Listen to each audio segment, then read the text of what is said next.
اللہ سوال کرے گا میرے بندے ہم نے تجھے مسلمان بنایا، تجھے ایمان کی دولت دی، تجھے اسلام کی نعمت دی، تو نے اپنے دین کو سیکھا کہ نہیں سیکھا؟ بندہ کہے گا اللہ میں نے بہت سیکھا، ہر جلسے میں جاتا تھا، ہر تقریر کو سنتا تھا، 3 گھنٹے میں پنڈال کے نیچے بیٹھا رہتا تھا، سر ہلا ہلا کے پوری تقریر میں سنا کرتا تھا، اے اللہ میں نے دین کو برابر سیکھا۔ دوسرا سوال ہوگا وَمَاذَا عَمِلَ فِي مَا عَلِمَ، میرے بندے تو نے جو علم حاصل کیا اس علم کے اوپر تو نے عمل کتنا کیا؟ میرے بھائیوں مجھے معاف کرنا، اس سوال کے جواب میں ہم فیل ہو جائیں گے اگر ہم جلسوں کی تقریروں کو ہم نے انٹرٹینمنٹ کا ذریعہ بنایا ہے۔ یہ اہل حدیث کا جلسہ ہے، علماء یہاں قرآن بیان کر رہے ہیں، نبی کی حدیثیں بیان کر رہے ہیں، یہاں آپ کو دین سکھایا جا رہا ہے، اس لیے نہیں کہ آپ ایک کان سے سن کر کے دوسرے کان سے اڑا دیں، اس لیے سکھایا جا رہا ہے تاکہ آپ دین کو سیکھ کر کے اس کے اوپر عمل کریں۔ ذرا نبی اکرم کی سیرت اٹھا کر کے دیکھو میرے بھائی، ٹھیک ہے آپ کے یہاں کا ماحول ہے، رات بھر تقریریں آپ سنتے ہیں، بلکہ کہیں کہیں فجر کی اذان تک جلسہ چلتا ہے، ٹھیک ہے، میں اس کو حرام نہیں کہتا، میں اس کو ناجائز نہیں کہتا، میں اس کو غلط نہیں کہتا، مگر آپ ذرا اپنے نبی کی سیرت اٹھا کر کے دیکھو، اللہ کے پیارے نبی عشاء کی نماز کے بعد عشاء کی نماز کے بعد کوئی جاگتا رہے یا بات چیت کرتا رہے، اس کو اللہ کے نبی پسند نہیں کرتے تھے۔ حدیث کے الفاظ ہیں، حدیث کے الفاظ ہے کہ اللہ کے پیارے نبی عشاء کی نماز کے بعد بات چیت کرنے کو یا بلا وجہ جاگنے کو پسند نہیں کرتے تھے۔ اور اللہ کے رسول کے زمانے میں صحابہ کرام کا طریقہ کیا تھا؟ 2 گھنٹے کی تقریر نہیں ہوتی تھی ان کے دور میں، نہ صحابہ کے دور میں ہوتی تھی، نہ تابعین کے دور میں ہوتی تھی۔ ان کا طریقہ کیا تھا، ان کا انداز کیا تھا؟ عبداللہ ابن مسعود کہتے ہیں ہم اللہ کے نبی سے قرآن کی 10 آیتیں سیکھا کرتے تھے، ہم اللہ کے پیارے نبی سے قرآن کی 10 آیتیں سیکھا کرتے تھے، اور جب تک ان 10 آیتوں پر عمل نہیں کر لیتے تھے ہم آگے نہیں بڑھتے تھے۔ ہم نبی سے 10 آیتوں کو سیکھتے تھے اور ان کے اوپر عمل کرتے تھے، پھر 11ویں کا نمبر آتا تھا۔ معاف کرنا میرے بھائی، ہماری کمی یہی ہے اور پانی یہی پر مر رہا ہے، ہم سننے کے شوقین ہیں، عمل کرنے کے شوقین نہیں ہیں۔ دعا کرو اللہ نے جس طریقے سے ہمیں جلسوں میں جانے کا شوق دیا ہے، تقریروں کو سننے کا شوق دیا ہے، علماء سے محبت کا جذبہ دیا ہے، اللہ تعالیٰ علماء کی ان صحیح باتوں پر، ان دین کی باتوں پر ہم کو عمل کی بھی توفیق عطا فرمائے۔ میرے بھائیوں، ایک انسان کی زندگی میں سب سے خطرناک چیز کیا ہے؟ اگر ہم غور کریں ہماری زندگی میں سب سے خطرناک اگر کوئی چیز ہے، سب سے ڈینجرس، سب سے ہانی کارک، سب سے نقصان دہ اگر کوئی چیز ہے تو اس چیز کا نام ہے گناہ۔ بھائی جو چیز آپ کو اللہ سے دور کر دے، جو چیز آپ کو شیطان کی گود میں لے جا کے بٹھا دے، جس چیز کی وجہ سے قیامت کے دن آپ ناکام ہو جائیں، وہ چیز آپ کے لیے کبھی فائدے مند نہیں ہو سکتی، وہ دنیا کی سب سے خطرناک چیز ہے۔ اسی لیے اللہ تعالیٰ قرآن میں کہتا ہے ظہر الفساد فی البر والبحر بما کسبت ایدی الناس، میرے بندو خشکی کے اندر، تری کے اندر، زمین کے اوپر اور سمندر کے اندر جہاں پر بھی تم کو فساد نظر آ رہا ہے، جہاں پر بھی تم کو بگاڑ نظر آ رہا ہے، جہاں پر بھی تم کو تباہی نظر آ رہی ہے، بما کسبت ایدی الناس، یہ لوگوں کے کرتوتوں کا نتیجہ ہے، یہ لوگوں کے گناہوں کا نتیجہ ہے، یہ لوگوں کی بدعمالیوں کا نتیجہ ہے۔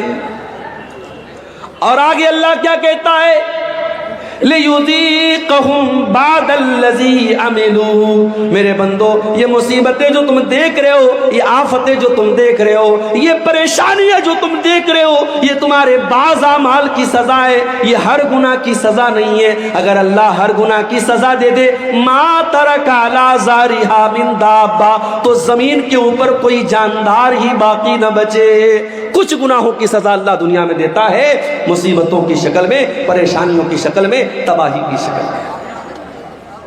اس کا مطلب یہ ہوا کہ کائنات میں جہاں پر بھی بگاڑ نظر آ رہا ہے اس کے پیچھے ریزن کیا ہے، کارن کیا ہے، وجہ کیا ہے؟ انسان کے گناہ ہیں، انسان کی نافرمانیاں ہیں۔ اور آگے بڑھیے، قرآن کا پہلا پارہ اٹھائیے، وَقُلْنَا يَا آدَمُ اسْكُنْ أَنْتَ وَزَوْجُكَ الْجَنَّةَ فَكُلَا رَغَدًا مِنْ حَيْثُ شِئْتُمَا وَلَا تَقْرَبَا هَٰذِهِ الشَّجَرَةَ۔ اے آدم، جنت میں آرام سے اپنی بیوی کے ساتھ، حوا کے ساتھ تم رہو، جو چاہے کھا لو، جو چاہے پی لو، جہاں چاہے موج مستی کرو، لیکن اے آدم ہے ہوا اس پیڑ کے قریب نہ جانا، اس درخت کے قریب نہ جانا۔ اللہ نے منع کر دیا ایک پیڑ کے بارے میں، اس پیڑ کے قریب مت جانا۔ اب ہمارا نوجوان کیا پوچھتا ہے؟ شیخ صاحب اس پیڑ کا نام کیا تھا؟ تجھے کھانا ہے کیا؟ کیوں پوچھتا ہے؟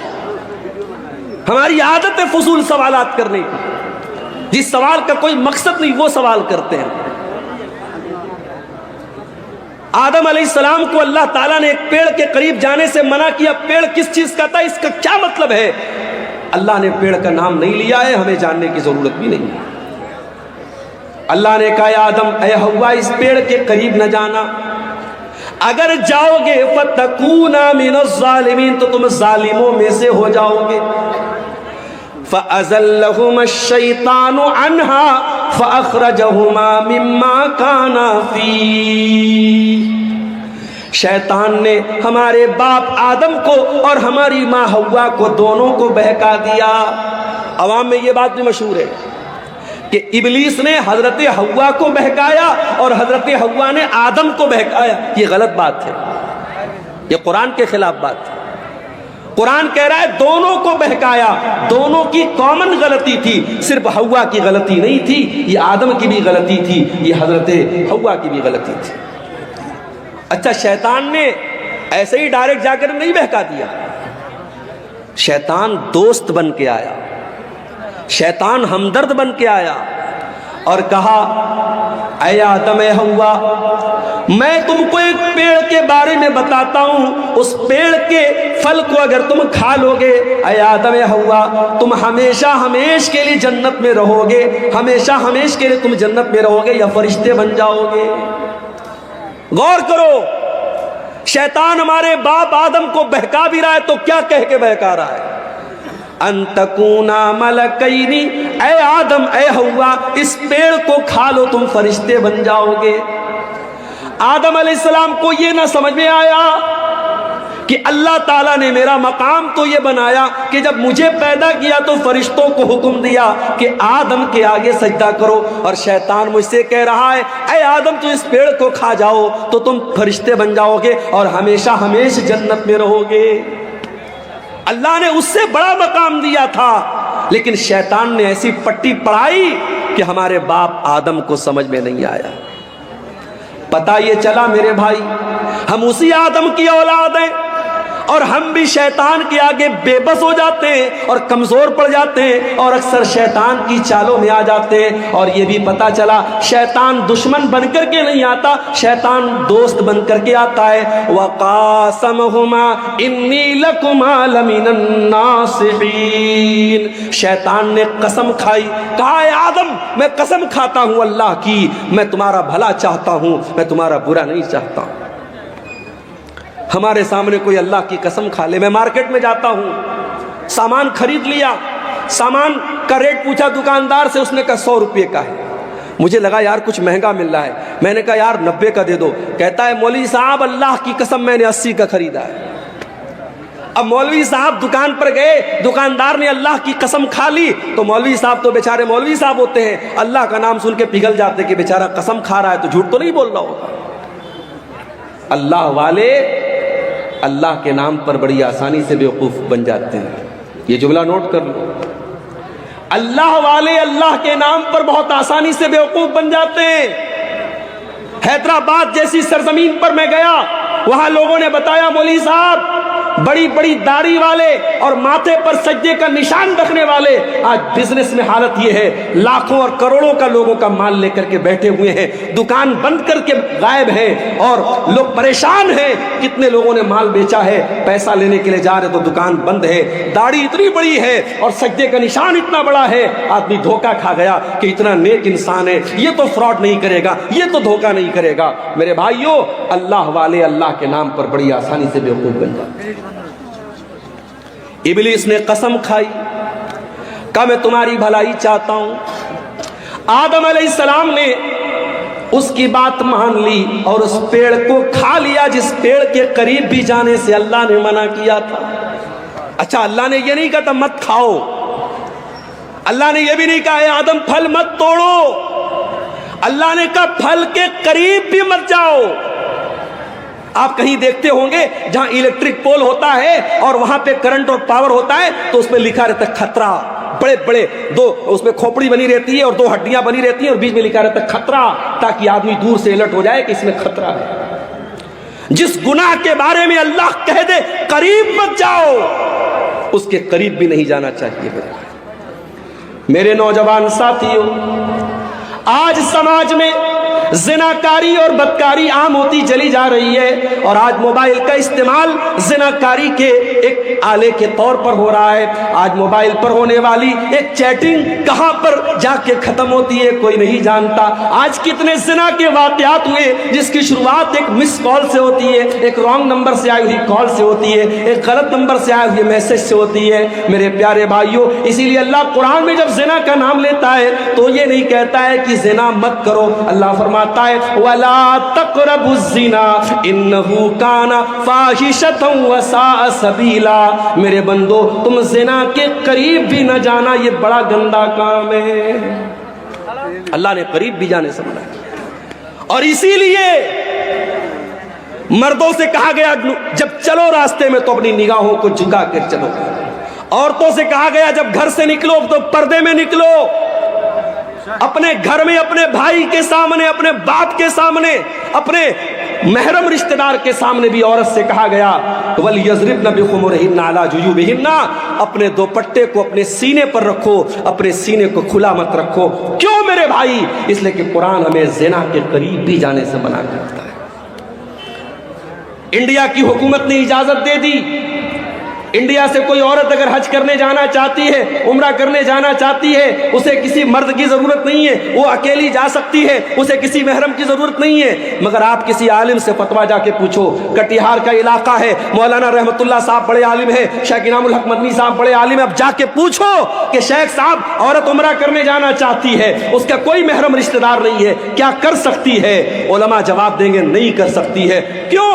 آج کے دور میں کوئی پرانے زمانے کی طرح سفر نہیں ہو رہا ہے, گھوڑے پہ سفر نہیں ہو رہا ہے, اونٹ پہ سفر نہیں ہو رہا ہے, فلائٹ کا سفر ہے. باغ ڈوگرا اور کلکتہ سے آپ فلائٹ پکڑیں اور ڈائریکٹ آپ سعودی عرب پہنچ جائیں, ریاض پہنچ جائیں, 4 گھنٹے میں آپ سعودی عرب پہنچ جائیں. آج کے دور میں تو کوئی خطرہ نہیں ہے. مگر علماء جواب یہی دیں گے کہ یہ قرآن, یہ نبی کا حکم ہے, یہ شریعت کا حکم ہے, ہمیں اس میں منطق نہیں لگانا ہے, ہمیں اس میں لاجک نہیں لگانا ہے. عورت کو اگر عمرہ کرنا ہے, حج کرنا ہے تو اس کا کوئی محرم رشتہ دار ہونا چاہیے یا اس کا شوہر ہونا چاہیے. میرے پیارے ساتھیوں, کیوں اسلام نے یہ حکم دیا؟ اس لیے کہ اسلام زنا کے قریب بھی جانے سے ہمیں منع کرتا ہے. اللہ نے کہا تھا آدم تم اس پیڑ کے قریب بھی نہ جانا. شیطان نے بہکایا اور آدم علیہ السلام نے اور ان کی بیوی حوا نے دونوں نے اس پیڑ کو کھا لیا, اس کے پھل کو کھا لیا. اب جیسے ہی دونوں نے پھل کو کھایا, قرآن کیا کہتا ہے؟ فَلَمَّا ذَاقَا الشَّجَرَةَ بَدَتْ لَهُمَا سَوْآتُهُمَا وَطَفِقَا يَقْصِفَانِ عَلَيْهِمَا مِنْ وَرَقِ الْجَنَّةِ. دونوں نے جب اس پیڑ کو کھا لیا تو دونوں کے بدن سے کپڑے اتر گئے اور دونوں ننگے ہو گئے. ہمارے باپ آدم بھی ننگے ہو گئے, ہماری ماں حوا بھی ننگی ہو گئی. ہائے ہائے ہائے. اب جیسے ننگے ہوئے, اچھا اس کا مطلب کہ جنت میں کپڑا تھا, اس کا مطلب کہ جنت میں کپڑا تھا, دونوں کپڑا پہنے ہوئے تھے, کپڑے اتر گئے, دونوں ننگے ہو گئے. اب ننگا رہنا ان کو پسند نہیں ہے. قرآن کہتا ہے دونوں اپنے آپ کو کور کرنے لگے, ڈھانپنے لگے. جنت کے جو پیڑ پودے تھے اس کے پتوں سے اپنی شرمگاہ کو ڈھانپنے لگے. پتا یہ چلا کہ ننگا رہنے والا اور ننگی رہنے والی عورت یہ حضرت آدم کی اولاد میں سے کہلانے کی حقدار نہیں ہے. آدم کا کلچر یہ نہیں ہے, یہ ہوا کا کلچر نہیں کہ ننگا رہا جائے. آج چلے جاؤ, آپ کے انڈیا کی بات کر رہا ہوں, آپ گوا میں چلے جاؤ, گوا میں چلے جاؤ, سمندر کے بیچ پر جوان جوان عورتیں پورے جسم کو ننگا کر کے دھوپ کھا رہی ہیں, اور دنیا کہتی ہے صاحب یہ بڑے ماڈرن لوگ ہیں, بڑے یہ ترقی یافتہ لوگ ہیں. میں تھوکتا ہوں ایسی ترقی پر, میں تھوکتا ہوں ایسی تہذیب پر, میں تھوکتا ہوں ایسے کلچر پر. یہ آدم کا کلچر نہیں ہے, یہ ہوا کا کلچر نہیں ہے. میرے باپ آدم اور میری ماں ہوا کے بدن سے جب کپڑا اترا, دونوں کو شرم محسوس ہوئی اور دونوں نے اپنی شرمگاہ کو کور کیا, اپنے آپ کو کور کیا, اپنے آپ کو ڈھانپا. اب اللہ نے کہا اے آدم میں نے تم کو منع کیا تھا, اے ہوا میں نے تم کو منع کیا تھا اس پیڑ کے قریب نہ جانا, تم نے پیڑ کو کیوں کھایا؟ اے آدم اے ہوا تم نے بہت غلط کام کیا, میں نے بتایا تھا شیطان تمہارا بہت بڑا دشمن ہے, پھر بھی تم شیطان کی چال میں آ گئے. اب حضرت آدم کو احساس ہوا, حضرت ہوا کو احساس ہوا کہ ہم سے غلطی تو بہت بڑی ہو گئی. اب دونوں نے اللہ کی بارگاہ میں ہاتھ اٹھایا. قالا ربنا ظلمنا انفسنا وان لم تغفر لنا وترحمنا لنكونن من الخاسرین. دونوں نے پکارا اے ہمارے پروردگار, ہم نے یہ غلطی کر کے اپنے اوپر بہت بڑا ظلم کر لیا, بہت بڑا اتیاچار کر لیا.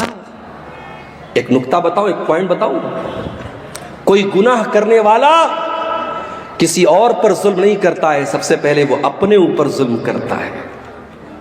جو حرام کام کرتا ہے, جو زنا کرتا ہے, جو شراب پیتا ہے, جو جوا کھیلتا ہے, جو نماز نہیں پڑھتا ہے, جو اللہ کو ناراض کرنے والا کوئی بھی کام کرتا ہے, وہ سب سے پہلے اپنے اوپر اتیاچار کرتا ہے, اپنے آپ کو ہلاکت میں ڈالتا ہے. ہمارے باپ آدم کی دعا ہمیں یہ سبق دے رہی ہے, ربنا ظلمنا انفسنا, اے ہمارے پروردگار ہم نے اپنے جان کے اوپر ظلم کیا ہے, وَإِن لَّمْ تَغْفِرْ لَنَا وَتَرْحَمْنَا, اور اے اللہ اگر تو نے ہمیں معاف نہ کیا اور تو نے ہم کو نہیں بخشا, تو نے ہم پر رحم نہ کیا, لَنَكُونَنَّ مِنَ الْخَاسِرِينَ, اے اللہ ہم سے زیادہ خسارے والا, ہم سے زیادہ نقصان والا کوئی نہیں ہوگا.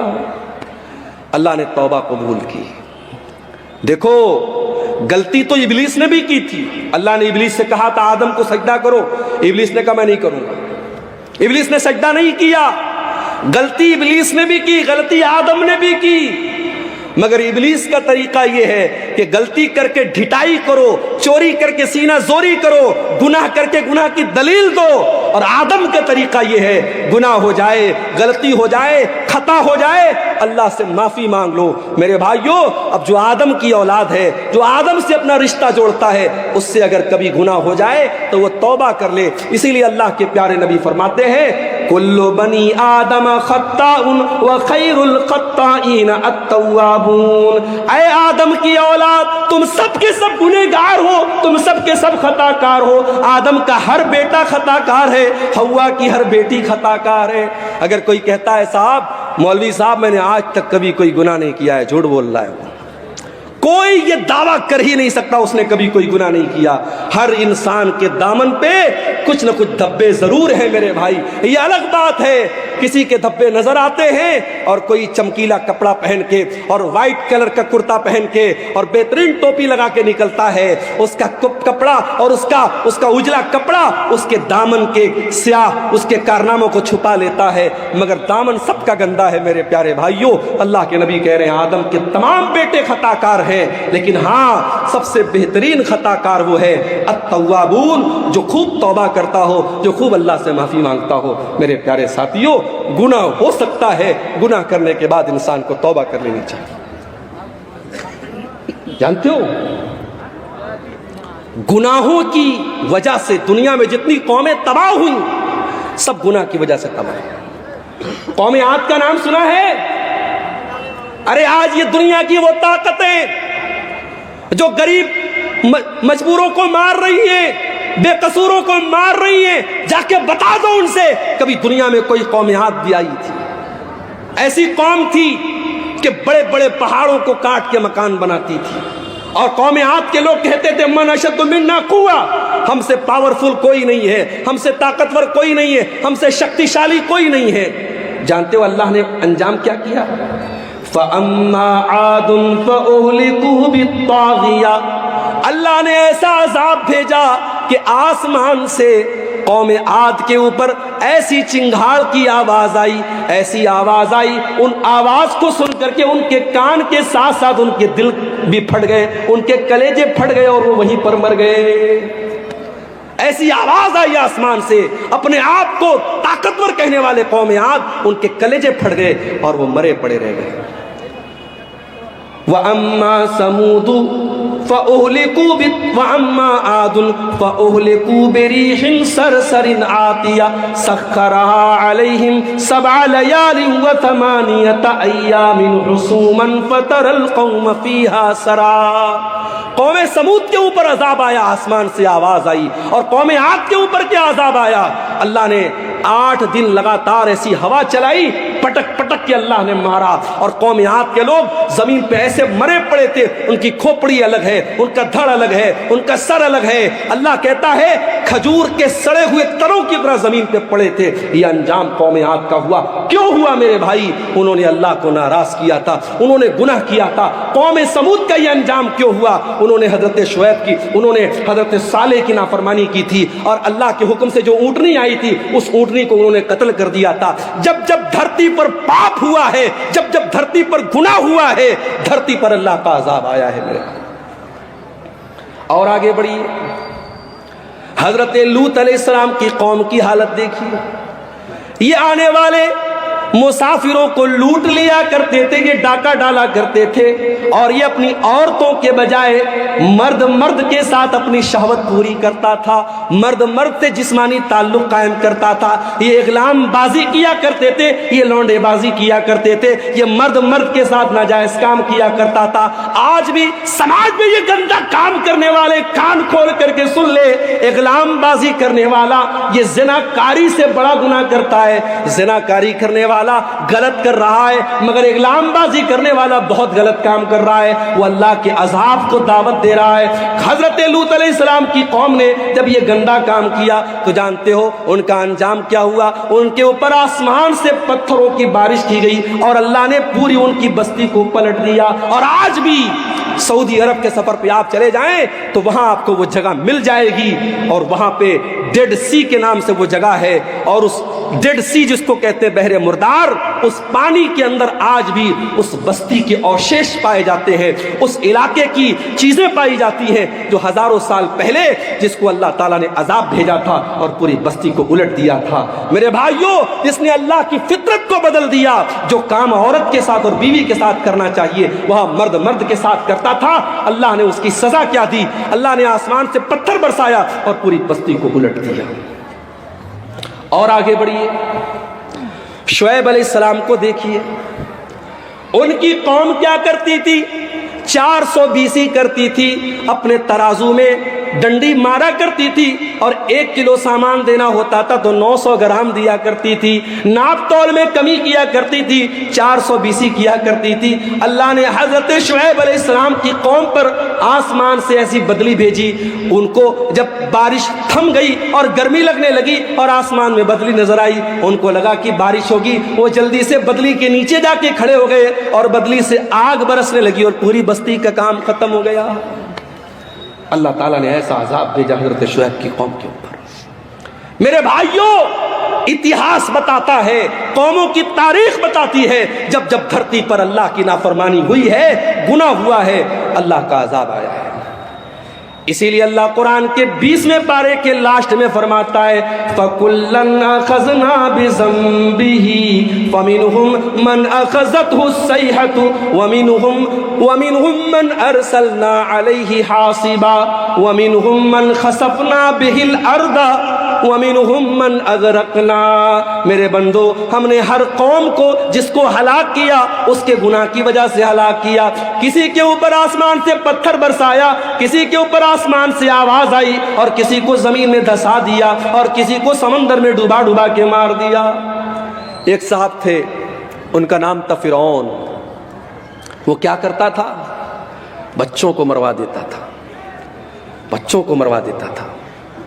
اچھا، فرعون کا نام ہم سنتے ہیں کہتے بڑا ظالم ہے، اور اسرائیل کا نام آتا ہے تو ہمارے کچھ لوگ یوٹیوب پر اور ٹویٹر پہ کہتے ہیں آئی اسٹینڈ ود اسرائیل، میں اسرائیل کے ساتھ کھڑا ہوں.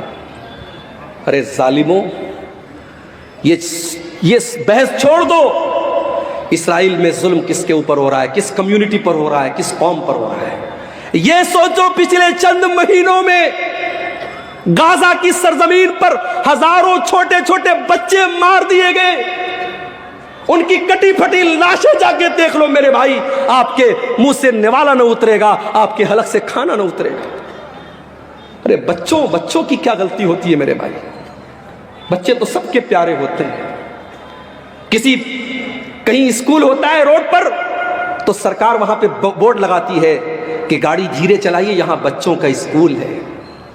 بچوں کے ڈاکٹر کے یہاں جاؤ تو بڑے بڑے وہاں پہ بورڈ لگے رہتے ہیں، keep silent there are children, خاموش رہیے یہاں پر بچے ہیں. بچوں سے ہم اتنا پیار کرتے ہیں، بچوں کا اتنا خیال کرتے ہیں. میرا پروگرام ہونے والا ہے میرٹھ کی سرزمین پر 17 تاریخ کو. ابھی آج وہاں سے فون آیا کہ پرمیشن نہیں ملا. میں نے کہا کیوں نہیں ملا؟ بولے 18 تاریخ کو ایگزام ہونے والا ہے اور پرشاسن نے کہا کہ ہم آپ کو پرمیشن نہیں دے سکتے، بچوں کو رات میں ایگزام کی تیاری کرنا ہوگا، آپ لاؤڈ اسپیکر لگائیں گے، بچے تیاری نہیں کر پائیں گے. اتنا بچوں کا لوگ خیال کرتے ہیں. ہزاروں لاکھوں بچے مار دیے گئے، ان کی لاشیں بے گور و کفن پڑی ہے میرے بھائیوں، اور آج دنیا اس کا سپورٹ کر رہی ہے. ایک فرعون، اس کو لوگ گالی دیتے بڑا ظالم تھا. ارے فرعون تو بچوں کو مرواتا تھا، بچیوں کو نہیں مرواتا تھا. اس کو کسی نے بتایا تھا کہ تیری حکومت ایک بچہ پیدا ہوگا جو آگے چل کے تیری حکومت کو ختم کر دے گا. اپنے آپ کو رب کہتا تھا، اپنے آپ کو خدا کہتا تھا، مگر اتنا بزدل تھا. جب اس کو بتایا کسی جوتشی نے کہ تیری حکومت میں ایسا بچہ پیدا ہوگا، اس نے آرڈر دے دیا، سارے بچوں کو مروانے کا آرڈر دے دیا. مگر اللہ کی قدرت دیکھو میرے بھائی کہ اس نے اتنے بچوں کو مروایا، مگر حضرت موسیٰ علیہ السلام کو اللہ کو بچانا تھا. اللہ نے کیسے بچایا لمبا واقعہ ہے، میں وہ آپ کو ادھر لے کے نہیں جانا چاہتا ہوں. کس طریقے سے فرعون کے محل میں اور فرعون کے پیسے سے حضرت موسیٰ کی پرورش ہوتی ہے. اور یہی فرعون جب موسیٰ علیہ السلام اس سے آ کے کہتے ہیں کہ اے فرعون، میں اللہ کا رسول ہوں، میں رب العالمین کا رسول ہوں، تو فرعون اللہ کا مذاق اڑاتا ہے، کہتا ہے وما رب العالمین، اے موسیٰ کون رب العالمین؟ میں سب کا رب ہوں، میں جلاتا ہوں، میں مارتا ہوں. وَهَذِهِ الْأَنْهَارُ تَجْرِي مِن تَحْتِي، اے موسیٰ میں مصر کا بادشاہ ہوں اور یہ بڑی بڑی ندیاں میرے محل کے پاس سے گزرتی ہیں. میں ان نہروں کا مالک ہوں، میں ان ندیوں کا مالک ہوں. اے موسیٰ تو ڈھنگ سے بول بھی نہیں سکتا ہے، تو کیا میرا مقابلہ کرے گا؟ اے موسیٰ کون ہے تیرا اللہ؟ اے حامان جلدی سے سیڑھی لاؤ، میں چڑھ کے دیکھوں کہ موسیٰ کا رب کیا کر رہا ہے، موسیٰ کا اللہ کیا کر رہا ہے. اس نے اللہ کا مذاق اڑایا، اس نے موسیٰ کے رب کا مذاق اڑایا. اللہ نے انجام کیا کیا؟ اسی فرعون کو جو اپنی حکومت پر بڑا ناز کیا کرتا تھا، اللہ نے پانی میں ڈوبو ڈوبو کر کے مار دیا. وَمِنْهُمْ مَنْ أَغْرَقْنَا، ہم نے بہت سارے لوگوں کو زمین میں ڈوبا ڈوبا کے مار دیا. اللہ کا عذاب میرے بھائی گناہوں کی وجہ سے آتا ہے. یہ گناہ بڑے خطرناک ہوتے ہیں میرے بھائی. ہمارے گھر میں کاکروچ آ جائیں ہم دوا لاتے ہیں، ہمارے کمرے میں چوہا آ جائے ہم چوہے کو پکڑنے کی مشین لاتے ہیں. کیوں؟ کیونکہ ہم یہ مانتے ہیں کہ ہمیں نقصان پہنچا رہا ہے. یہ چوہے ہمارے کھانے پینے کی چیزوں کو کتر جائیں گے، ہمارے کپڑوں کو برباد کر دیں گے، ہم ان کے لیے انتظام کرتے ہیں. میرے بھائی ہم چوہوں کو بھگانے کا انتظام کرتے ہیں، ہم کیڑوں کو بھگانے کا انتظام کرتے ہیں، ہم مچھروں کے لیے مچھردانی کا انتظام کرتے ہیں. اور دنیا کی سب سے خطرناک چیز ہے گناہ.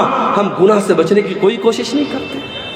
سب سے خطرناک چیز ہے گناہ میرے بھائی. اور جانتے ہو گناہ کا اثر باڈی پر بعد میں پڑتا ہے، گناہ کا اثر سب سے پہلے دل پر پڑتا ہے. اور نوٹ کر لو میری بات، میں نوجوانوں سے کہنا چاہتا ہوں، کبھی خوبصورتی پر ناز مت کرنا، کبھی اپنے حسن پر ناز مت کرنا۔ اللہ کو خوبصورتی اور حسن سے مطلب نہیں ہے، اللہ کو تمہارے دل سے مطلب ہے۔ ان اللہ لا ينظر الى صورکم واجسامکم، اللہ کے نبی فرماتے ہیں اللہ تمہارے چہروں کو نہیں دیکھتا ہے، اللہ تمہارے جسم کو نہیں دیکھتا ہے، اللہ تمہارے دل کو دیکھتا ہے۔ اسی لیے اللہ کے نبی فرماتے ہیں انسان کی باڈی میں، انسان کے شریر میں ایک حصہ ایسا ہے اذا صلحت صلح الجسد کلہ، اگر وہ صحیح ہے تو انسان کی باڈی صحیح ہے، اگر وہ گڑبڑ ہے تو انسان کی باڈی گڑبڑ ہے۔ الا وہی القلب، اللہ کے نبی اپنے سینے کی طرف اشارہ کر کے فرماتے ہیں او لوگوں وہ دل ہے، وہ دل ہے، وہ دل ہے۔ دل کا درست ہونا بڑا ضروری ہے۔ قیامت کے دن اللہ یہ نہیں پوچھے گا تم فیئر اینڈ لولی لگاتے تھے کہ نہیں لگاتے تھے، فیئر اینڈ ہینڈسم لگاتے تھے کہ نہیں لگاتے تھے، تم فیس واش سے اپنا منہ دھلتے تھے کہ نہیں دھلتے تھے، میری بہنوں تم کتنی دیر میک اپ کرتی تھی آئینے کے سامنے کھڑے ہو کر کے، اللہ یہ نہیں پوچھے گا، اللہ کیا تو دل دیکھا جائے گا۔ اسی لیے ابراہیم علیہ السلام دعا کرتے ہیں اے پروردگار ولا تخزنی یوم یبعثون یوم لا ينفع مال ولا بنون الا من اتى اللہ بقلب سلیم، اے اللہ مجھے تو قیامت کے دن رسوا نہ کرنا، مجھے تو قیامت کے دن ذلیل نہ کرنا، اے اللہ قیامت کے دن نہ مال کام آئے گا نہ اولاد کام آئے گی، اے اللہ قیامت کے دن تو وہی کامیاب ہوگا جو صاف ستھرا دل لے کر کے آئے گا۔ جب انسان گناہ کرتا ہے تو دل ناپاک ہو جاتا ہے، دل گندا ہو جاتا ہے، سب سے پہلے دل پر اثر پڑتا ہے۔ اسی لیے قرآن کا پہلا پارہ اٹھاؤ، اللہ تعالیٰ جب یہودیوں کے گناہوں کا تذکرہ کرتا ہے، جب یہودیوں کی نافرمانیوں کا تذکرہ کرتا ہے تو اللہ کیا فرماتا ہے ثم قست قلوبکم من بعد ذالک فہی کالحجارۃ او اشد قسوا، اے یہودیوں تم نے اتنے گناہ کیے، تم نے اتنی نافرمانیاں کی کہ تمہارے دل تو پتھروں سے بھی زیادہ سخت ہو گئے۔ وَإِنَّ مِنَ الْحِجَارَةِ لَمَا يَتَفَجَّرُ مِنْهُ الْأَنْهَارُ، ارے پتھر تو کچھ ایسے بھی ہوتے ہیں پتھر کے اندر سے نہر جاری ہونے لگتی ہے۔ وَإِنَّ مِنْهَا لَمَا يَشَّقَّقُ فَيَخْرُجُ مِنْهُ الْمَاءُ، ارے پتھر تو کچھ ایسے بھی ہوتے ہیں پتھر میں سے سوراخ ہو جاتا ہے، پتھر میں سے پانی نکلنے لگتا ہے۔ وَإِنَّ مِنْهَا لَمَا يَهْبِطُ مِنْ خَشْيَةِ اللَّهِ، اور پتھر تو کچھ ایسے بھی ہوتے ہیں جو اللہ کے خوف سے جھک جاتے ہیں، مگر انسان کا دل جب سخت ہو جاتا ہے تو پتھر سے بھی زیادہ کٹھور ہو جاتا ہے۔ گناہ سے بچاؤ میرے بھائی اپنے آپ، گناہ انسان کے دل کو سخت بنا دیتا ہے۔ اور یاد رکھو جب گناہ کرتے کرتے انسان کا دل سخت ہو جاتا ہے، پھر عبد الغفار صاحب 1.5 گھنٹے تقریر کریں، مولانا جرجی صاحب 2 گھنٹے تقریر کر لیں، مولانا معراج ربانی صاحب 3 گھنٹے تقریر کر لیں، کوئی دنیا کا بڑا سے بڑا عالم آ جائے اور تقریریں کرتا رہے، دل کی دنیا نہیں بدلتی ہے کیونکہ دل کالا ہو چکا ہے میرے پیارے بھائی۔ اللہ کے پیارے نبی فرماتے ہیں جب بندہ کوئی گناہ کرتا ہے نُقِطَتْ فِي قَلْبِهِ نُقْطَةٌ سَوْدَاء، اس کے دل کے اوپر ایک کالے رنگ کا دھبا ڈال دیا جاتا ہے، اس کے دل پر ایک کالے رنگ کا دھبا پڑ جاتا ہے۔ اگر بندہ توبہ کر لیتا ہے اور معافی مانگ لیتا ہے اللہ تعالیٰ سے، اللہ اس دھبے کو اریز کر دیتا ہے، اسے مٹا دیتا ہے، اسے صاف کر دیتا ہے۔ لیکن اگر بندہ دوبارہ گناہ کرتا ہے ایک اور دھبا اس کے دل پہ ڈال دیا جاتا ہے، جب گناہ پر گناہ کرتا چلا جاتا ہے حتی قلبہ، یہاں تک کہ پورا کا پورا دل کالا ہو جاتا ہے۔ اور جب دل کالا ہو جاتا ہے تو اللہ کے نبی فرماتے ہیں پھر دل کے اوپر ایک کور چڑھ جاتا ہے، ایک لیئر چڑھ جاتی ہے، اور یہ وہی لیئر ہے جس کا تذکرہ قرآن کے 30ویں پارے میں اللہ فرماتا ہے کلا بل ران علی قلوبہم ما کانوا یکسبون، میرے بندو تمہارے گناہوں کی وجہ سے تمہارے دلوں کے اوپر پردہ پڑ جاتا ہے۔ گناہوں سے اپنے آپ کو بچاؤ میرے بھائی۔ اور جانتے ہو گناہ کا ایک نقصان اور ہے، گناہ کرنے سے انسان کی روزی روٹی پر بھی اثر پڑتا ہے۔ دکان اچھی نہیں چل رہی ہے، کاروبار میں مندی ہو رہی ہے، جو بزنس میں ہاتھ لگا رہے ہو بزنس صحیح طریقے سے نہیں چل رہا ہے، ذرا غور کر لینا ذرا جائزہ لے لینا، ذرا دھیان دینا، کہیں کوئی گناہ تو نہیں کر رہے ہو، رات میں بیٹھ کے شراب تو نہیں پی رہے ہو، کہیں زناکاری میں تو نہیں لگے ہو، کسی ناجائز لڑکی کے ساتھ کہیں ناجائز تعلق تو نہیں قائم کر کے رکھا ہے، کہیں موبائل پر کسی سے گندی چیزیں تو نہیں شیئر کر رہے ہو۔ اگر کوئی گناہ کر رہے ہو تو آپ کی روزی روٹی پر بھی اس کا اثر پڑے گا۔ اللہ قرآن میں کہتا ہے ضرب اللہ مثلا قریۃ کانت آمنۃ مطمئنۃ یاتیھا رزقھا رغدا من کل مکان۔ اللہ تعالیٰ مثال دے رہا ہے ایک بستی کی، بستی بڑے چین سے بڑے امن سے رہا کرتی تھی اور بستی والے چین سے کھاتے پیتے تھے۔ فَأَذَاقَهَا اللَّهُ لِبَاسَ الْجُوعِ وَالْخَوْفِ بِمَا كَانُوا يَصْنَعُونَ۔ جب بستی والوں نے گناہ کرنا شروع کیا، اللہ نے روزی روٹی کا راستہ بند کر دیا اور اس بستی کے لوگ بھوکے مرنے لگے۔ آپ کہتے ہیں مولوی صاحب ہمارے یہاں سیلاب آ جاتا ہے، باڑھ آ جاتی ہے، کھیتی برباد ہو جاتی ہے۔ قرآن کہتا ہے ذرا اپنے اعمال کا جائزہ لے، ذرا اپنے کرتوتوں کا جائزہ لے، جب تو گناہ کرے گا تو تیری روزی روٹی پر بھی اثر پڑے گا۔ اب یہاں ایک سوال پیدا ہوا، شیخ صاحب ہمارے گاؤں میں ایک بیاج خور آدمی ہے، بیاج کا دھندا کرتا ہے، بڑا پیسہ کما رہا ہے، بڑے مکان بنا رکھے اس نے، بڑا نام ہے اس کا، فارچونر لے کے چلتا ہے، مرسڈیز لے کے چلتا ہے، کٹیہار سے گزرتا ہے لوگ سلام کرتے ہیں۔ آپ تو کہہ رہے گناہ کرنے سے روزی روٹی بند ہو جاتی، اس کی روزی روٹی تو بہت اچھی چل رہی ہے۔ آئیے اس کا بھی جواب دے دیتا ہوں۔ اللہ کے نبی فرماتے ہیں، یہ مسند احمد کی صحیح روایت ہے، جب تم دیکھو کہ کسی کی روزی روٹی اچھی چل رہی اور وہ گناہ پر گناہ کیے جا رہا ہے تو تم اس سے دھوکہ نہ کھانا، اللہ اس کو ڈھیل دے رہا ہے، اللہ اس کو مہلت دے رہا ہے، اور ایک دن اللہ تعالیٰ اپنی رسی کو ٹائٹ کرنے والا ہے۔ اور اس کے بعد اللہ کے نبی قرآن کی آیت پڑھتے ہیں فَلَمَّا نَسُوا مَا ذُكِّرُوا بِهِ فَتَحْنَا عَلَيْهِمْ أَبْوَابَ كُلِّ شَيْءٍ حَتَّى فَرِحُوا بِمَا أُوتُوا۔ اللہ فرماتا ہے جو ہماری نافرمانی کرتے ہیں ہم ان کو بہت نوازتے ہیں، بہت دولت دیتے ہیں، خوب روپیہ پیسہ دیتے ہیں۔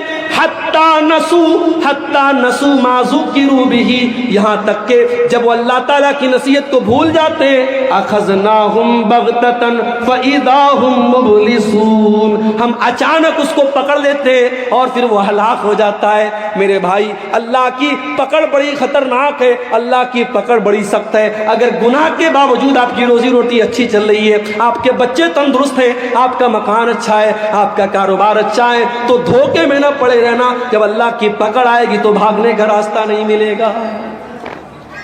اور آگے بڑھیں، گناہ کا ایک نقصان اور ہوتا ہے میرے بھائی، گناہ کرنے والا جب گناہ کرتا ہے تو اللہ تبارک و تعالیٰ اسے ذلیل کرتا ہے۔ گناہ کرنے والے کو اللہ تعالیٰ ذلیل کرتا ہے، آج نہیں تو کل وہ ذلیل ہوگا۔ گناہ کرنے والا عزت نہیں پا سکتا۔ آپ پوچھیں گے مولوی صاحب اس کی دلیل کیا ہے؟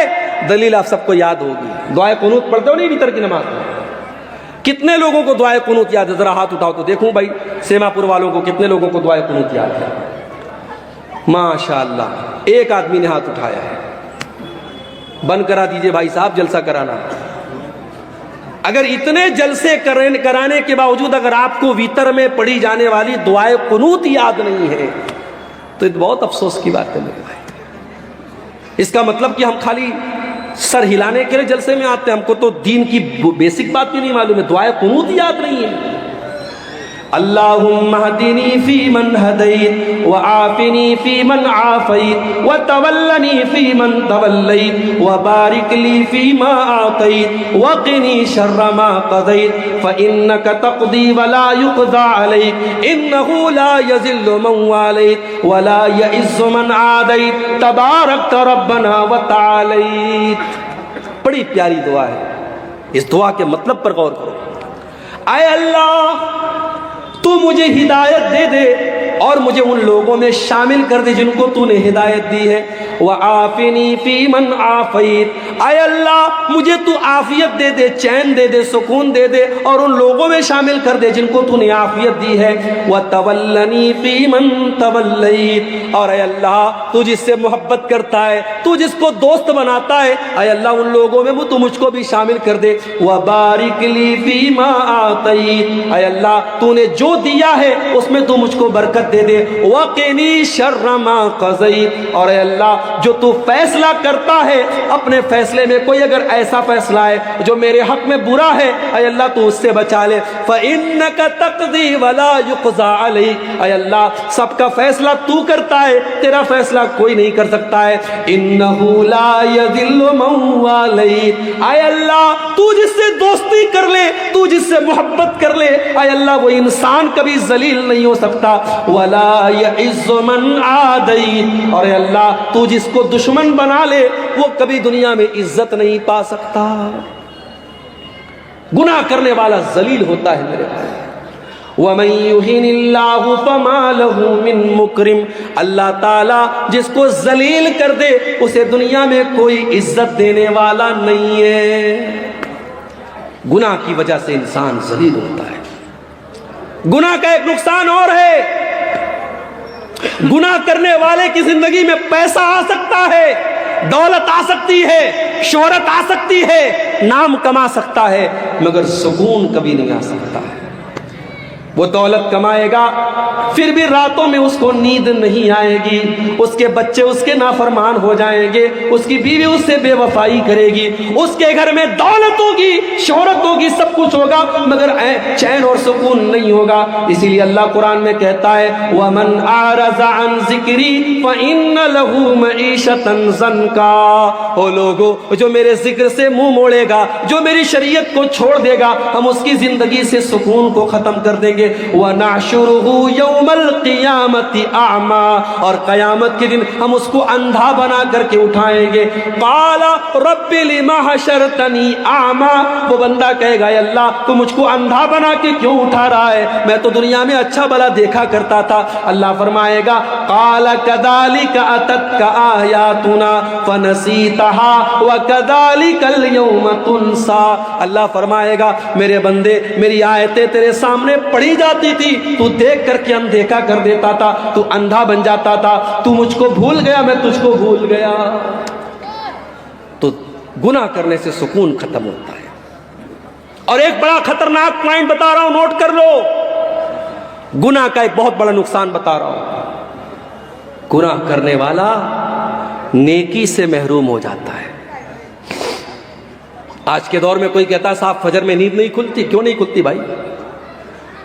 تم کو 3 بجے کٹیہار سے ٹرین پکڑنی ہے، گوہاٹی جانا ہے، بنارس جانا ہے، دلی جانا ہے، تو 2 بجے اڑ جاتا ہے اور اپنے گھر سے نکلتا ہے کہ مجھے کٹیہار 1 گھنٹہ پہلے نکلنا ہے، ٹرین مجھے پکڑنی۔ کیسے اڑ جاتا ہے؟ فجر میں نہیں اٹھتا ہے۔ کیوں نہیں اٹھتا ہے؟ گناہ کی وجہ سے اللہ تجھے فجر کی نماز سے محروم کر رہا ہے۔ یاد رکھو میرے بھائی، جب انسان گناہ کرتا ہے اللہ تعالیٰ اس سے اچھے کام کی توفیق چھین لیتا ہے۔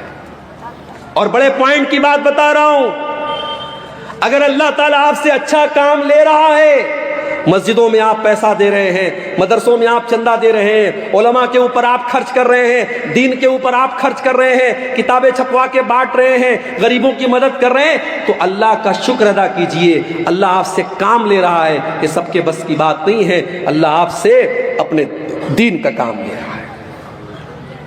انسان جب گناہ کرتا ہے اللہ تبارک و تعالیٰ اسے نیکی سے محروم کر دیتا ہے۔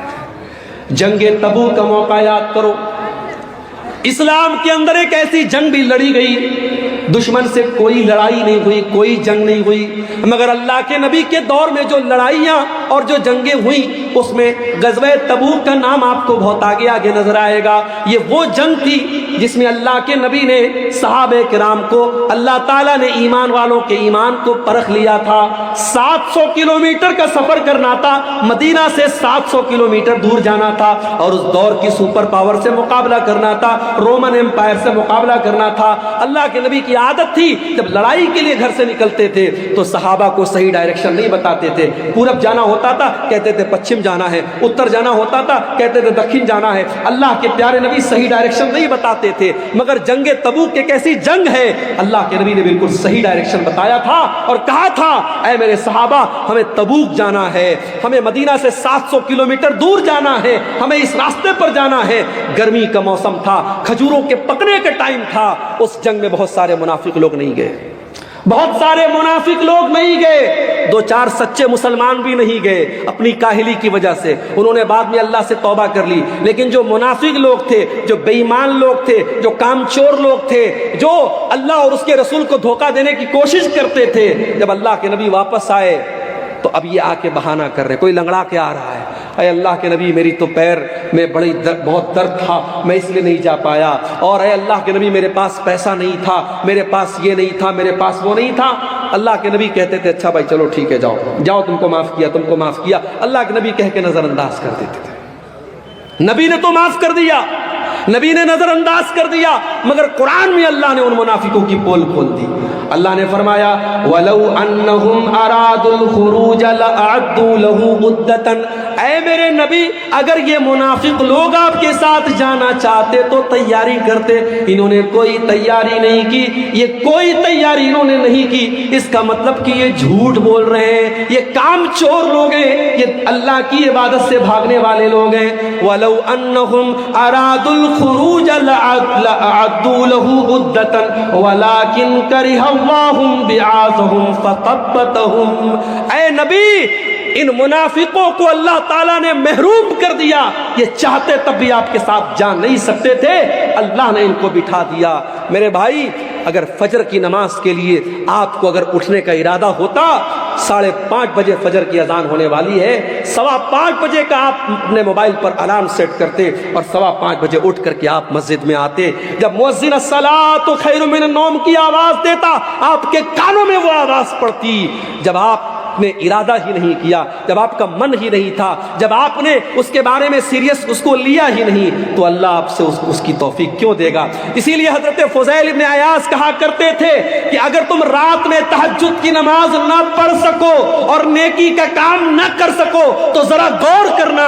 فَعْلَمْ أَنَّكَ مُقَبَّلٌ قَبَّلَتْكَ ذُنُوبُكَ, تو سمجھ لینا کہ تمہارے گناہوں نے تم کو جکڑ لیا ہے, تم اپنے گناہوں کے بندھن میں بندھے ہوئے ہو. میرے بھائیوں اپنے آپ کو گناہوں کے بندھن سے مکت کرو. جب تک گناہوں کے بندھن میں ہم بندھے رہیں گے اللہ تعالیٰ نیکی کی توفیق ہم کو نہیں دے گا. اب 2-3 چیزیں اور بیان کر کے بات ختم کر رہا ہوں. گناہ کرنے والا جب گناہ کرتا ہے, نوٹ کر لو میری بات, گناہ کرنے سے دشمنی بڑھتی ہے, نفرت بڑھتی ہے. 2 دوستوں میں درار پیدا کیوں ہوتی ہے؟ گناہ کی وجہ سے. 2 رشتہ داروں میں پھوٹ کیوں پڑتی ہے؟ گناہ کی وجہ سے. اللہ کے نبی فرماتے ما تباد اسنانی, جب 2 لوگ ایک دوسرے سے محبت کرتے ہیں, جب 2 لوگ ایک دوسرے سے دوستی کرتے ہیں, تعلق قائم کرتے ہیں, جب 2 لوگ ایک دوسرے سے محبت کرتے ہیں, ان کے درمیان نفرت تب پیدا ہوتی ہے جب دونوں میں سے کوئی ایک اللہ کو ناراض کرتا ہے. جب کوئی گناہ کا کام کرتا ہے تو دوستی ٹوٹ جاتی ہے.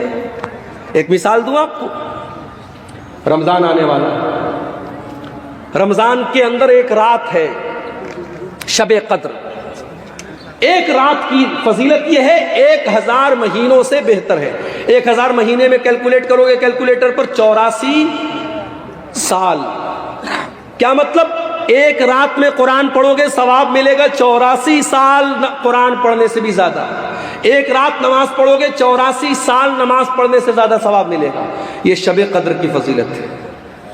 اب میں آپ سے پوچھتا ہوں کون سی رات شب قدر ہے؟ مولوی صاحب نہیں پتا. اتنا پتا ہے رمضان کے آخری عشرے کی کسی ایک رات میں ہے, لیکن کون سی رات ہے نہیں پتا.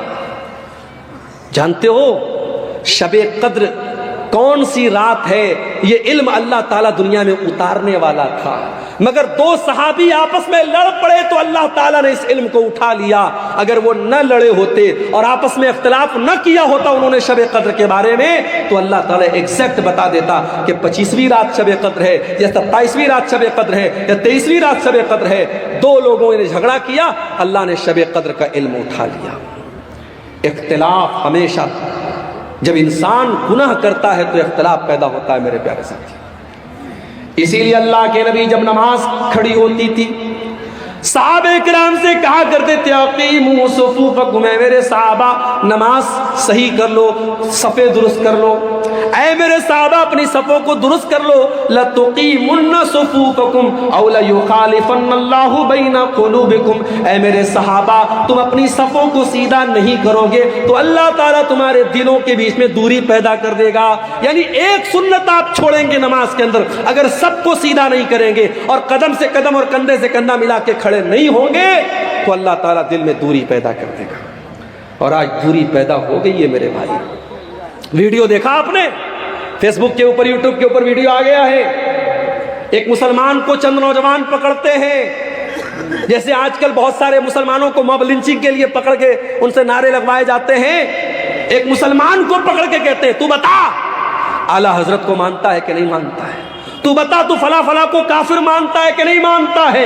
اس کے منہ سے زبردستی یہ نعرہ نکلواتے ہیں اور تب اس کو جانے دیتے ہیں یہ مسلمان کے ساتھ کر رہا ہے۔ ایک مسلک کا عالم گرفتار ہوتا ہے دوسرے مسلک کا، کہ لوگ خوشی مناتے ہیں کہ چلو اچھا ہوا دوسرے مسلک کا عالم گرفتار ہوا۔ لگے گی آگ تو گھر اور بھی آئیں گے زد میں، یہاں پہ صرف ہمارا مکان تھوڑی ہے۔ میرے بھائی جب نفرت کی آگ لگے گی تو دوسروں کے گھر بھی جلیں گے، صرف ایک انسان کا گھر نہیں جلے گا۔ اگر آج جماعت اہل حدیث کا کوئی عالم اگر مصیبت میں ہے اور دوسرے مسلک کے لوگ خوشی منا رہے ہیں صاحب چلو اہل حدیثوں کا مولوی گرفتار ہو گیا اور مصیبت میں پھنس گیا، تو آج ہم نے دیکھا ابھی حال میں معاملہ پیش آیا، مفتی سلمان اظہری صاحب جو ہے ممبئی کے بریلوی مسلک کے عالم ہیں، ہمارا ان سے عقیدے کا اختلاف ہے، مسلک کا اختلاف ہے، لیکن وہ اپنی جگہ ہے، لیکن بہرحال وہ مسلمانوں کے ایک جماعت کے عالم ہیں۔ ان کو ابھی جوناگڑھ کے اندر انہوں نے ایک بیان میں ایک شعر پڑھا تھا، اس شعر کی وجہ سے ان کو اریسٹ کر لیا پولیس نے، حالانکہ ضمانت مل گئی ہے، فی الحال وہ رہا ہو گئے لیکن ابھی کیس چل رہا ہے۔ میرے بھائیوں یہ حالات ہیں، یہ حالات ہیں۔ ڈاکٹر ذاکر نائک کے اوپر مسائل آئے، مصیبتیں آئیں، آج وہ بیچارے انڈیا کے باہر ہیں، ان کو لے کر کے کتنے لوگوں نے بڑی خوشی منائی کہ چلو بھائی ڈاکٹر ذاکر نائک اریسٹ ہو گئے، باہر چلے گئے اور انڈیا سے باہر چلے گئے، لوگوں نے خوشی منائی، ان کا ادارہ بند ہو گیا، ان کا اسکول بند ہو گیا، ان کا چینل بینڈ کر دیا، لوگوں نے خوشی منائی تھی۔ میرے پیارے ساتھیوں یہ آپس میں نفرت اور عداوت کیوں پیدا ہوتی ہے؟ جب انسان گناہ کرتا ہے، گناہوں کی وجہ سے انسان کے دل میں دوریاں پیدا ہوتی ہیں۔ اور جانتے ہو ایک نقصان اور ہے گناہ کا، جب انسان گناہ کرتا ہے تو اس کے بیوی اور بچوں کے اخلاق پر بھی اثر پڑتا ہے۔ بچے نافرمان کیوں ہیں؟ بیوی نافرمان کیوں ہے؟ کبھی غور کرنا، باپ گٹکھا کھا رہا ہے، باپ بیڑی پی رہا ہے، باپ سگریٹ پی رہا ہے، باپ شراب پی رہا ہے، اور یہ امید کرتا ہے میرا بیٹا پانچوں ٹائم کا نمازی ہو سکتا ہے، پاسبل ہے، لیکن اگر باپ اگر بدچلن ہے تو اولاد بھی بدچلن ہوگی میرے بھائی۔ اگر ماں بدچلن ہے تو بیٹیاں بھی بدچلن ہوگی۔ ماں باپ کا اثر پڑتا ہے بچوں کے اوپر، اس لیے اگر چاہتے ہو ہمارے بچے صحیح ہو جائیں، ہماری بیٹیاں صحیح ہو جائیں، تو اپنے اخلاق اور کردار کو ہمیں اچھا بنانا پڑے گا۔ جب تک ہم گناہوں سے نہیں بچیں گے ہماری اولاد کی اللہ تعالیٰ ان کی اصلاح نہیں کرے گا۔ اسی لیے قرآن ہم سے یہ کہتا ہے اپنی اولاد کو بھی جہنم کی آگ سے بچانے کی فکر کرو اور اپنے آپ کو بھی جہنم کی آگ سے بچانے کی فکر کرو۔ یا ایھا الذین آمنوا قوا انفسکم واہلیکم نارا، اے ایمان والو اپنے آپ کو اور اپنے گھر والوں کو جہنم کی آگ سے بچاؤ۔ اب یہ تو ہو گئے گناہوں کے نقصانات۔ اب تقریر کا آخری پوائنٹ کہ وہ کیا طریقہ ہے جس سے ہم گناہوں سے بچ جائیں، کیا ایسا کریں ہم کہ ہم گناہوں سے بچ جائیں۔ قرآن ہمیں طریقہ بتاتا ہے، اقم الصلاۃ طرفی النہار وزلفا من اللیل، نماز قائم کرو دن کے دونوں کنارے پر فجر کی نماز بھی قائم کرو اور مغرب کی نماز بھی قائم کرو، دن کے دونوں کناروں پر نماز قائم کرو، وَزُلَفًا مِّنَ اللَّيْلِ، اور رات کے کچھ حصے میں بھی نماز قائم کرو، یعنی عشاء کی نماز بھی پڑھو۔ یا 3 نمازوں کا ذکر ہوا، حالانکہ نماز 5 ٹائم کی ہے۔ اللہ کہہ رہا ہے دن کے دونوں حصے پہ نماز قائم کرو اور رات کے حصے میں نماز قائم کرو۔ ان الحسنات یذہبن السیئات، کیونکہ نیکی کرنے سے گناہ مٹ جاتے ہیں۔ جب آپ نماز کی پابندی کریں گے آٹومیٹک بہت سارے گناہوں سے بچیں گے۔ ہمارے بہت سارے نوجوان، میں جانتا ہوں، انٹرنیٹ کا دور ہے، موبائل پر گندی چیزیں دیکھ رہے ہیں، گندی عادتوں میں پڑے ہوئے ہیں۔ کبھی کبھی میرے پاس واٹس ایپ پر ایسے نوجوانوں کا میسج بھی آتا ہے، شیخ صاحب ایک گندی عادت پہ پڑا ہوا ہوں، دعا کر دیجئے میرے لیے، اللہ مجھے اصلاح، مجھے کوئی طریقہ بتا دیجئے۔ طریقہ میں قرآن کا آپ کو بتاتا ہوں، قرآن کا طریقہ آپ کو بتاتا ہوں۔ اقیم الصلاۃ ان الصلاۃ تنہی عن الفحشاء والمنکر، نماز قائم کرو، بے شک نماز آپ کو بے حیائی سے اور برائی سے روکے گی۔ بے حیائی اور برائی سے نماز روکے گی میرے بھائی۔ جب آپ نماز کی پابندی کریں گے آٹومیٹک بہت ساری گندگی سے، آپ شراب پینے والا اگر شراب بھی پی رہا اور نماز بھی پڑھ رہا ہے، دونوں ایک ساتھ نہیں چل سکتے۔ جب نماز کی پابندی کرے گا تو شراب کے اڈے پر نہیں جائے گا۔ جب وہ اپنے دل میں یہ طے کر لے گا مجھے 5 ٹائم نماز پڑھنا ہے، جب دوست لوگ کہیں گے چلو شراب کے اڈے پہ چلو، کہے گا نہیں یار، شراب پی لوں گا تو عشاء کیسے پڑھوں گا، فجر کیسے پڑھوں گا، شراب کی عادت چھوٹ جائے گی۔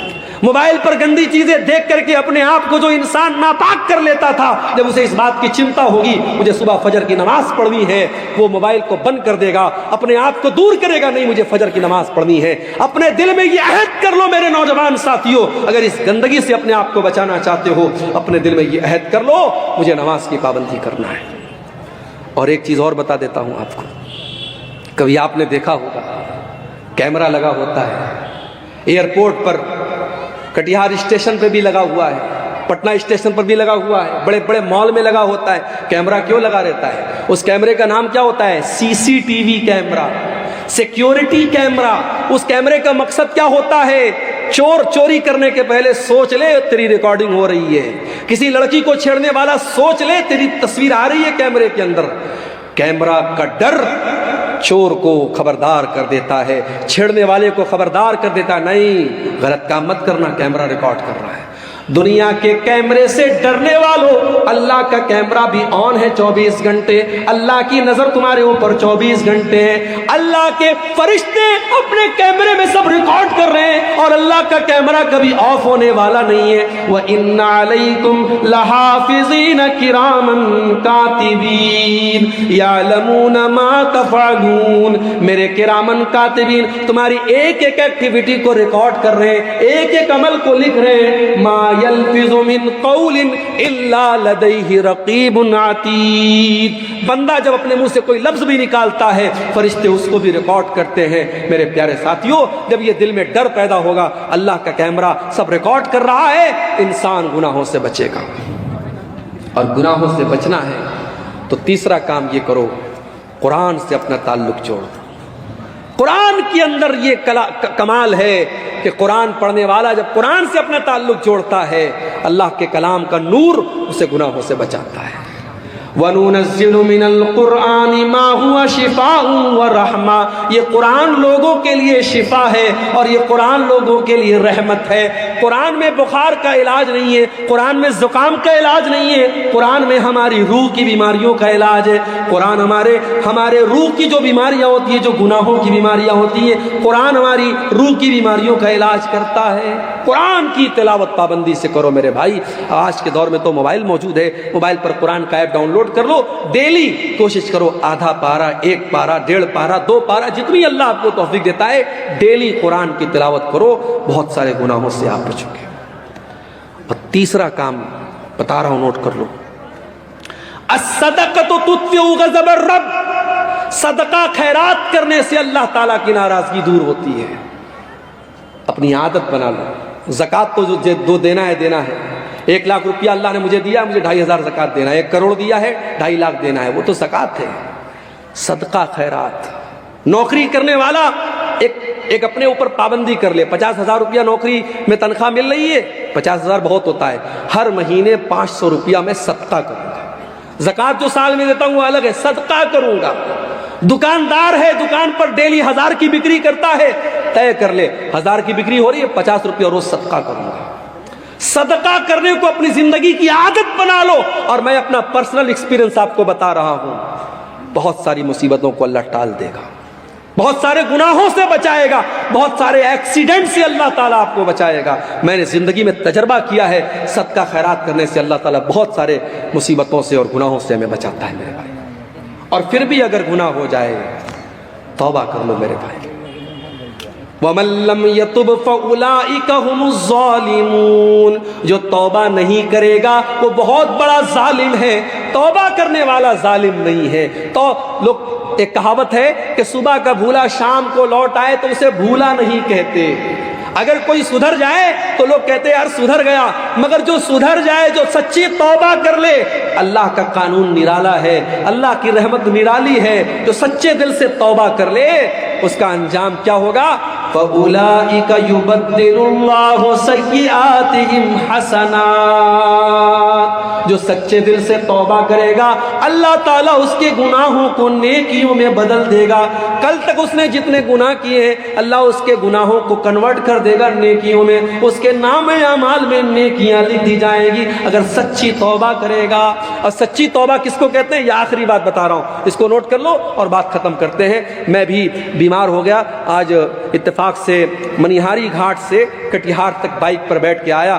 ٹھنڈی ٹھنڈی ہوائیں چل رہی تھی, سردی کا کافی اثر ہو گیا. مجھے تو لگا کہ تقریر بھی ہو پائے گی کہ نہیں ہو پائے گی, لیکن اللہ جزائے خیر دے, یہاں کے لوگوں نے دوا وغیرہ کھلائی اور وکس وغیرہ کی بھاپ لے کے میں آیا تو آپ کے سامنے میں تقریر کر پایا ہوں. یہ اللہ کی توفیق ہے میرے بھائی, اور آپ لوگوں کی محبت ہے کہ میں نے آپ کے سامنے اتنی باتیں رکھ دی. یہ آخری بات بیان کر کے بات ختم کر رہا ہوں کہ جب ہم توبہ کریں تو قرآن کہتا ہے صرف توبہ نہیں کرنا ہے, توبوا الی اللہ توبۃ نصوحا, سچی توبہ کرنا ہے. سچی توبہ کیسی ہوتی ہے؟ نوٹ کر لو, سچی توبہ وہ ہوتی ہے جس کے اندر 3 کنڈیشن پائی جائے. پہلی کنڈیشن یہ ہے آپ جس گناہ سے توبہ کر رہے ہیں اس گناہ کو چھوڑ دیجئے. شرابی توبہ کرنا چاہتا ہے شراب چھوڑ دے, زانی توبہ کرنا چاہتا ہے زنا چھوڑ دے, بے نمازی توبہ کرنا چاہتا ہے نماز پڑھنا شروع کر دے. جس گناہ میں آپ مبتلا ہیں پہلے اس گناہ کو چھوڑ دیجئے, پہلا کام. دوسرا کام, اپنے گناہ پر شرمندگی محسوس کہ یار میں غلط کرتا تھا, مجھے ایسا نہیں کرنا چاہیے تھا, یہ احساس ہونا چاہیے.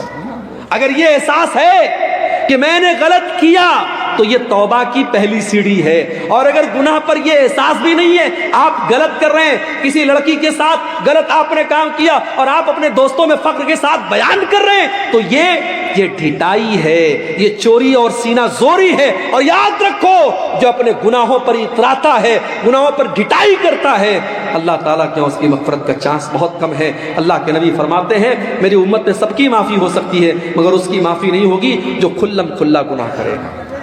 تو پہلا کام گناہ کو چھوڑ دے, دوسرا کام گناہ پر شرمندہ ہو, اور تیسرا کام کیا کرنا ہے؟ آئندہ فیوچر میں بھوشیہ میں اس گناہ کو نہ کرنے کا پکا ارادہ کرے. پکا ارادہ, یہ نہیں کہ شام کو توبہ کر لی صبح کو پھر وہی کام کرنے لگا. پکا ارادہ کر لے مجھے یہ کام نہیں کرنا ہے. یہ 3 چیزیں اگر ہیں تو سچی توبہ ہے. اور چوتھی چیز اور شامل کر لو, اگر آپ نے کسی کا حق مارا ہے, کسی کا پیسہ لے لیا ہے, کسی کو گالی دے دی ہے, کسی کی غیبت کی ہے, تو اس سے جا کے معافی مانگ لو اور اس کا جو حق لیا ہے وہ حق دے دو, تب آپ کی توبہ اللہ کیا قبول ہوگی.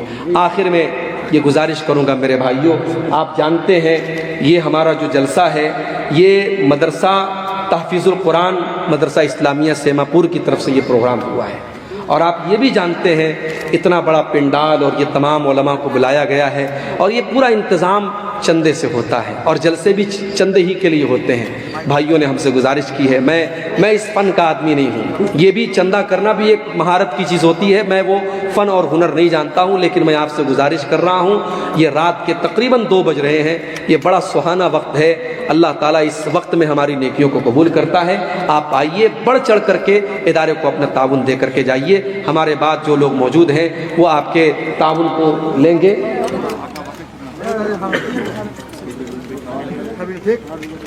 نشہ کرنے والے کے پیچھے نماز ہوتی ہے یا نہیں؟ دیکھیے نشہ کرنے والے کے پیچھے نماز تو ہو جائے گی، ایسا نہیں کہ وہ نشہ کر رہا ہے اور آپ نے اس کے پیچھے نماز پڑھ لی تو آپ کی نماز نہیں ہوئی، مگر امام ایسے انسان کو نہیں بنانا چاہیے۔ اگر وہ نشہ کرتا ہے اس کو سمجھائیے کہ بھائی تم نماز پڑھاتے ہو یار، ہم سب کے امام ہو، تم نشہ کرو، یہ اچھی بات نہیں ہے۔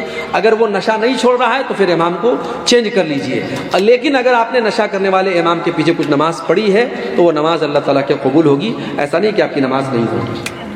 جو شخص نماز چھوڑ چھوڑ کر کے پڑھتے ہیں اس کا قیامت کے دن کیا حشر ہوگا؟ بہت برا حشر ہوگا۔ نماز نہ پڑھنے والا بھی گنہگار ہے اور نماز چھوڑ چھوڑ کے پڑھنے والا بھی گنہگار ہے۔ نماز پابندی سے پڑھنا ہے۔